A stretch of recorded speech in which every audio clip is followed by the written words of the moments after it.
जैसे कुछ दुष्टों के साथ दुष्टता से ही पेश आना चाहिए। दोस्तों, एक कहावत है, दुष्टों के साथ दुष्टता का ही व्यवहार करना चाहिए। अक्सर कुछ दुष्ट प्रवृत्ति के लोग सज्जन, भोले और क्षमाशील व्यक्तियों को असमर्थ समझकर उनके साथ दुष्टता करते हैं। कहते हैं, नियम की जड़ड़ में दूध डालने से उसमें मिठास नहीं आती। उसी प्रकार दुष्टों को सदाचार का उपदेश देने से उनमें परिवर्तन नहीं आता। वे सदैव अपनी ही भाषा समझते हैं। दोस्तों, इस संबंध में मैं आपको एक बहुत ही रोचक कहानी सुनाता हूं। कुछ समय पहले की बात है। एक नगर में 4 चोर रहते थे। वे लोगों के घरों में डाका डालकर सारा धन माल लूट ले जाते थे और चुराए हुए धन को एक बड़े से पतीले में रख देते थे। उसी में से धन निकालकर वे चारों अपना खर्च चलाते थे। लेकिन उन्हें इस बात का भय बना रहता था कि कहीं कोई उनके पतीले को चुरा ना ले जाए। काफी दिनों से चोरी करते करते उनका मन भी अब चोरी से ऊब चुका था। एक दिन उन्होंने आपस में बातचीत की। एक बोला, भैया, हम काफी दिनों से लोगों का घर लूटते चले आए हैं, पर चोरी के धन से कोई खास प्रगति नहीं कर पाए। जान को संकट में डालकर धन चुरा कर लाते हैं और दूसरे हाथ से उसे खाने पीने में ही उड्ढा देते हैं। हम ढांक के 3 पात ही बनकर रह गए हैं। बुरे मार्ग पर चलकर धन कमाते हैं और बुरे कामों में ही उड्ढा देते हैं। बड़े बुजुर्ग लोग कहते हैं, मुफ्त का धन सदैव तकलीफ देता है। कभी किसी चोर को आपने उन्नति करते नहीं देखा होगा। उसके घर की हालत देखोगे तो आपको टूटी फूटी ही नजर आएगी। कहते हैं, मुफ्त का धन मनुष्य के अंदर कई सारे अवगुण भर देता है। उसके जीवन में कोई सुकून नहीं होता। तब दूसरा चोर कहता है, हाँ भैया, तुम ठीक कहते हो।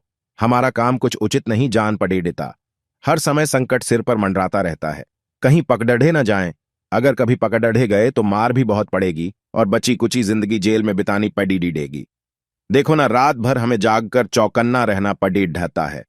महापुरुष कहते हैं, नदी किनारे खड़े वृक्षों का जीवन संदेहों से घिरा होता है।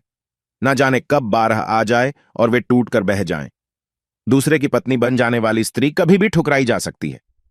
बिना मंत्री का राजा कभी भी अपने राज्य से हाथ धो बैठता है। बुरे मार्ग से धन कमाने वाले कभी भी अपने जीवन को खो सकते हैं। अन्याय के द्वारा अर्जित संपत्ति केवल 10 वर्ष तक ही ठहरती है, ऐसा विद्वान लोग मानते हैं। 11वें वर्ष में वो मूल सहित नष्ट हो जाती है। जैसे सर्प युक्त घर में आदमी सुख से नहीं सो सकता, उसी तरह हम सबका जीवन है। जो धन धर्म का त्याग करने पर प्राप्त हो, दुश्मन की शरण में जाने पर प्राप्त हो और कष्टपूर्वक प्राप्त होता हो, जिसमें जान जाने का अंदेशा हो, ऐसे धन में मन नहीं लगाना चाहिए। ऐसे धन का ना मिलना ही उचित है। ऐसा धन ही दूषित माना जाता है। दूसरे चोर की बात सुनकर तीसरा चोर बोला, हाँ भैया, तुम भी ठीक कहते हो। मैं भी चाहता हूं कि हम शाम को छोड़कर ईमानदारी से धन संचित करके सीखी और चिंता से मुक्त जीवन जिएं। आज से हम लोग चोरी करना छोड़कर किसी और स्थान पर जाकर मेहनत से धन कमाएंगे। तीसरे चोर की बात पहले 2 चोरों को तो अच्छी लगी, पर चौथे चोर को रास नहीं आई। मगर वो अकेला कर भी क्या सकता था। उनके साथ में उसे भी हां में हां मिलानी पड़ी डेढ़ी। परंतु उसने मन में यह निश्चय कर लिया कि पतीले में रखे धन को वो चुराकर एक दिन भाग जाएगा। मित्रों, इस प्रकार चारों चोर अपना गांव छोड़कर प्रदेश में चले गए। सोचने लगे, काम धंधा करने के लिए यह प्रदेश बहुत अच्छा रहेगा। यहां पर हमें कोई जनता पहचानता भी नहीं है। मित्रों, वे चारों चोर एक बुढ़िया के घर पर ठहरे और बोले, हे माता, हम चारों परदेसी व्यापारी हैं। इस शहर में रहकर कुछ दिनों तक व्यापार करना चाहते हैं। क्या तुम हमें कुछ दिनों के लिए अपने घर में किराए पर रहने के लिए स्थान दोगी? हम तुम्हें कमरों का किराया भी ठीक ठाक दे देंगे। मित्रों, चोरों की यह बात सुनकर बुढ़िया खुश हुई। सोचने लगी, इससे अच्छी बात क्या होगी, हमें घर का किराया मिलता रहेगा। खुशी में बुढ़िया ने उनकी खूब खातिरदारी की और बोली, बेटा, आपका जब तक जी चाहे तब तक यहां रहो। चोरों ने देखा कि बुढ़िया बहुत ही भोली भाली और सीधे स्वभाव की है। उन्होंने अपना धन का पतीला को रखने को दे दिया और बोले, हे माई, जब तक हम चारों एक साथ इस पतीले को देने को ना कहें, तब तक तुम इस पतीले को मत देना। बुढ़िया ने कहा, ठीक है बेटा, जब आप चारों एक साथ मांगोगे तब हम तुम्हारा पतीला तुम्हें लौटा देंगे। पतीले को अन्य बर्तनों के साथ मिलाकर रख दिया। उसने खोलकर नहीं देखा कि इसमें क्या है। इधर चारों चोर पतीला देकर शहर में काम धंधे की तलाश में चले गए।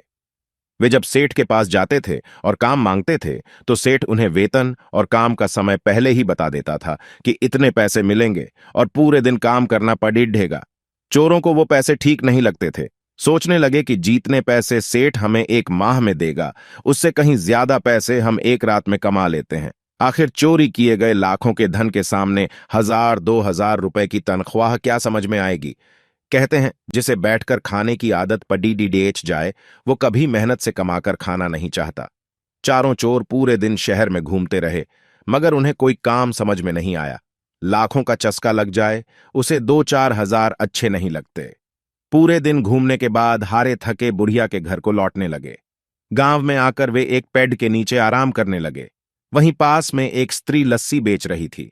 उनका मन लस्सी पीने के लिए हुआ, मगर वे चारों इतने थक चुके थे कि बुढ़िया के घर से बर्तन लेकर आने को कोई तैयार नहीं हो रहा था। तब तक चौथे चोर को याद आया कि धन का पतीला लेकर भागने का यह अच्छा मौका है। वो एकदम बर्तन लेने जाने को तैयार हो गया। घर पहुंचकर उसने बुढ़िया से वही पतीला मांगा, मगर बुढ़िया कहकर पतीला देने से इनकार कर दिया कि तुम चारों एक साथ पतीला मांगोगे तभी मैं उसे दूंगी। चौथे चोर ने एक योजना बनाई। वो सोचने लगा कि बुढ़िया को क्या मालूम है कि हमारे साथियों ने हमसे दूसरा पतीला मंगाया है। वो कहने लगा, हे माई, मेरे 3 साथी बाहर एक पेड़ के नीचे लेटे हुए हैं ना, मानो तो उनसे चलकर पूछ लो। दोस्तों, चोर बुढ़िया को लेकर उन तीनों के पास पहुंचा। बुढ़िया ने पूछा, बेटा क्या तुमने बर्तन मंगाया है? उन तीनों ने हां में जवाब दिया, क्योंकि उन्होंने तो लस्सी के लिए दूसरा बर्तन मंगाया था। पर बुढ़िया समझी कि ये वही बर्तन मांग रहे हैं। अब तो बुढ़िया ने वो धन का पतीला चौथे चोर को दे दिया। चोर उस पतीले को लेकर वहां से 9-2-11 हो गया। इधर काफी देर हो गई। जब उनका साथी बर्तन लेकर नहीं लौटा तो वे तीनों स्वयं चलकर आए और बुढ़िया से पूछा कि तुमने हमारे साथी को बर्तन क्यों नहीं दिया? हम कब से उस पेड्डी के नीचे इंतजार कर रहे हैं। बुढ़िया बोली, बेटा, पतीला लेकर तो वो चला गया है, क्या अभी तक तुम्हारे पास नहीं पहुंचा? मित्रों, बुढ़िया भी हैरान थी और वे तीनों चोर भी। उन्होंने देखा कि उनका चौथा साथी धन वाला पतीला लेकर भाग गया है। अब तो उन्हें बड्ढा गुस्सा आया। वे तीनों बुढ़िया को डांटने लगे कि हमने तुमसे कहा था कि जब हम चारों पतीला एक साथ मांगे तभी पतीला देना। तुमने उसको पतीला क्यों दे दिया? हमें लगता है कि तुमने हमारे साथी से मिलकर पतीला गायब किया है। जरूर तुमने भी उसमें से धन लिया होगा। मित्रों, उन तीनों को अपने ऊपर आरोप लगाते देखकर बुढ़िया बहुत दुखी हुई। वो अपने आंगन में बैठकर रोने लगी। तीनों चोरों ने राजा से इस बात की शिकायत की। राजा ने फैसला किया कि बुढ़िया की लापरवाही के कारण धन का पतीला गया है, इसलिए धन की भरपाई बुढ़िया को ही करनी पड़ेगी। मित्रों, फैसला सुनकर बुढ़िया रोती हुई अपने घर को लौट आई। उसी राजा के 3 बेटे थे। उनमें जो सबसे छोटा लडेढ़ा का था, राजा साहब उसे निकम्मा नालायक समझते थे, क्योंकि वो पूरे दिन सामान्य वेशभूषा में नगर में घूमता रहता था। राजा के बेटे ने बुढ़िया को रोते देखा तो उसके रोने का कारण पूछा। बुढ़िया ने पूरी बात ज्यों की त्यों सुना दी। छोटा राजकुमार बोला, माता तुम चिंता ना करो, तुम्हारे साथ न्याय होगा। कल दरबार में मैं इस बात की आवाज उठाऊंगा और राजा से कहूंगा कि वह इस बात पर पुनर्विचार करें और सही सही फैसला करें। दोस्तों, बुढ़िया को सांत्वना देने के बाद राजकुमार चला गया और अगले दिन उन तीनों चोरों को और बुढ़िया को दरबार में आने को कहा। तीनों चोर बुढ़िया को लेकर दरबार में पहुंचे। इधर छोटे राजकुमार ने अपने पिता से कहा कि पिताजी, तुमने उस बुढ़िया का फैसला सही नहीं सुनाया। धन कोई और ले गया और हर्जाना बूढ़ी माई भरे। ये कहां का न्याय है? अगर आप आज्ञा दें तो मैं इस बुढ़िया को न्याय दे सकता हूं। राजा ने इसे विचार विमर्श किया और छोटे राजकुमार को न्यायाधीश बनाकर कुर्सी पर बैठा दिया। राजकुमार ने उन तीनों चोरों को बुलाकर पहले उनकी बात सुनी। चोरों ने कहा, श्रीमान, हमने इस बुढ़िया को एक धन का पतीला दिया था और इससे यह कहा था कि जब चारों एक साथ मांगे तभी पतीला हमें लौटाना, पर इसने हमारे चौथे साथी के साथ मिलकर वो धन का पतीला उसे ही दे दिया। इसीलिए सारा दोष इस बुढ़िया का है और हम अपना धन इस बुढ़िया से ही लेंगे। राजकुमार ने कहा, बहुत अच्छा है, बूढ़ी मां तुम्हारा धन लौटाने को तैयार हैं, पर जब तुम चारों एक साथ बूढ़ी मां से धन लौटाने को कहोगे तभी वो तुम्हारा धन लौटाएंगी। पहले अपने उस चौथे साथी को लेकर आओ, तब तक तुम तीनों की शर्त के मुताबिक बूढ़ी मां तुम तीनों को धन नहीं लौटा सकती। पहले अपनी शर्त पूरी करो, उसके बाद तुम्हें तुम्हारा धन मिल जाएगा। दोस्तों, राजकुमार का जवाब सुनकर तीनों चोर हक्के बक्के से रह गए। सोचने लगे, बात तो सही है, धन तो हमें तभी मिल सकता है जब हम चारों एक साथ मांगेंगे। चोरों के पास कोई जवाब नहीं था कि अब हम क्या करें। छोटे राजकुमार के फैसले से राजा और मंत्री दोनों सन्न रह गए। सोचने लगे, इसने तो हमारा ही फैसला पलट दिया। वास्तव में छोटा राजकुमार बुद्धि में बहुत तेज है। उसी समय राजा ने घोषणा कर दी कि हमारा अगला राजा हमारा छोटा बेटा होगा।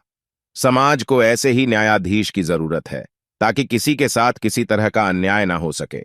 दोस्तों, बूढ़ी मां खुशी खुशी अपने घर को लौट गई और वे तीनों चोर अपना छोटा सा मुंह लेकर वापस चले गए। कहते हैं जैसे को तैसा, दुष्ट के साथ दुष्टता से ही पेश आना चाहिए, तभी बात बनती है। मित्रों, ये कहानी आपको कैसी लगी?